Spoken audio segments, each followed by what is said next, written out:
మీకు తెలుసా, ప్రపంచంలో అత్యంత వేగంగా ప్రయాణించేది ఏంటో? వెలుగు, లైట్. సెకండ్కి 186,000 మైళ్ళ వేగంతో ప్రయాణిస్తుందంట. కానీ దానికంటే వేగంగా ప్రయాణించేది ఏంటో తెలుసా? నీ ప్రార్థన. ఎప్పుడైతే నువ్వు ప్రార్థించడం మొదలు పెడతావో దేవుడు నీ ప్రార్థన వింటాడంట. కొన్నిసార్లు నువ్వు చేసే ప్రార్థనకి జవాబు లేట్ అవ్వచ్చేమో, కానీ దాని నుంచి వచ్చే ఫలితాన్ని నువ్వు కూడా ఊహించలేవు.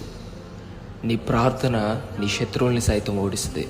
నీ ప్రార్థన నీ సమస్యల్ని సైతం ఓడిస్తుంది. కాబట్టి గుర్తుపెట్టుకో, ఎన్నటికీ నీ ప్రార్థనని వదిలిపెట్టద్దు. ఎందుకంటే ప్రార్థన ఆలకించే దేవుడు మనతో ఉన్నాడు. I am coming soon.